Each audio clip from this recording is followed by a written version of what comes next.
Morning po sa inyong lahat. Ito na naman po si Dr. Eugene Tan para sa isang episode na naman ng Vetlog dito sa Norte, kung saan binisita natin yung isang farm na dinaanan ng itong nakaraang bagyo na napakalakas.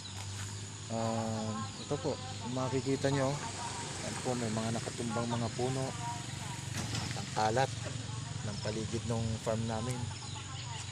Tapos dumi pa at nag-incur kami ng medyo malaki-laking mortality dito, inabot ng sa 400.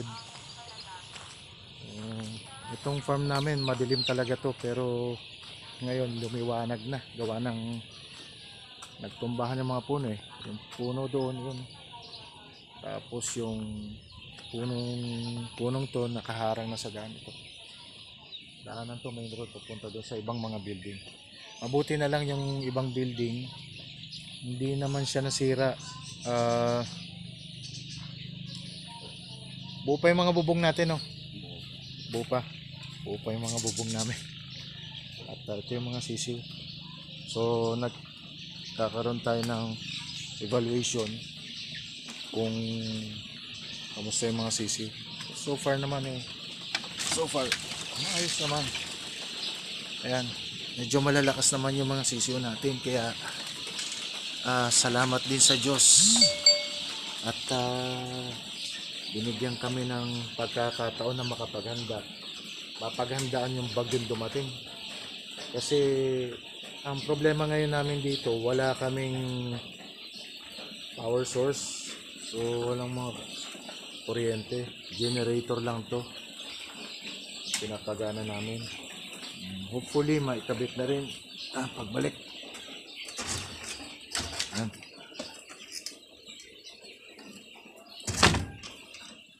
So minsan ganun talaga ang pag-aalaga ng manok. Minsan kahit anong paghahanda mo, pagka natural calamity, wala tayong magagawa kundi magdasal at gawin lahat ng makakaya para mabigyan ng karampatang proteksyon ng ating hanap buhay. Ayun, grabe dito. Mga puno namin, nagbagsakan nun. Bumagsak pa sa ano. Ayun, bumagsak sa bubungan, pero mabuti hindi nawasak yung farm, yung mismong building. Tapos yan, so far so good naman yung mga manok natin. Ayan o, yun sila. Ilan lahat ang namatay natin dito, tol? 400. Ay, kasama doon sa kabila. Kasama na yun sa kabila natin, no? Buti hindi bumagsak yung mga building. Ha? Napakaswerte natin, ha? Nakakaya naman kasi yung mga torda. Nakatali yung mga tolda.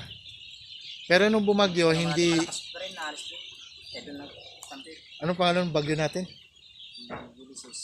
Ulysses. Si Ulysses. Bagyong Ulysses. Ganun pala kalakas dito sa atin sa norte. Itong kabilang building natin parang medyo nakatagilid, Dati na yan, no? Dati naman na yan. So wala tayong problema ngayon. Ang patay natin kahapon, 8 na lang. So wala tayong problema. 8 lang ang mortality. 8 lang ang mortality namin, napakababa. So ang kailangan namin gawin ngayon mapanatili namin na maganda yung aming performance. Hindi tayo dapat magbago ng sistema natin ng pag-aalaga, kasi very effective naman. Kaya ayun, sa tuwing may daraanan tayo na ganitong klaseng kalamidad, dapat meron talaga tayong natututunan. Walang masama kung tayo ay magiging open-minded at magiging maunawain sa mga nangyayari sa atin. Doon naman sa mga hindi pinalad na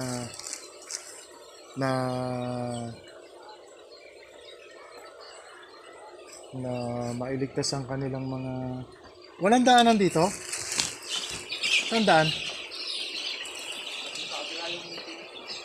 Yung may? Sa doon sa ano na yan, okay.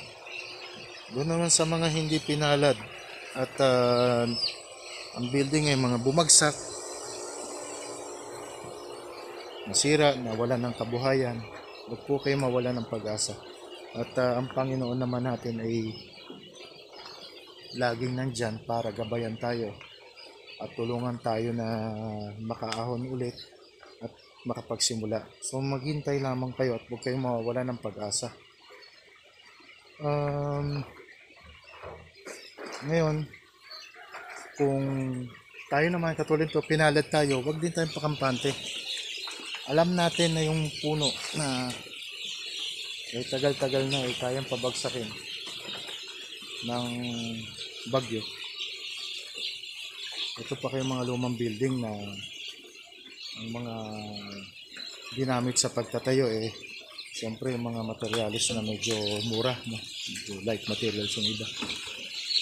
Yung sa kabila, bagsak-bagsak na rin mga puno. Napakaswerte namin.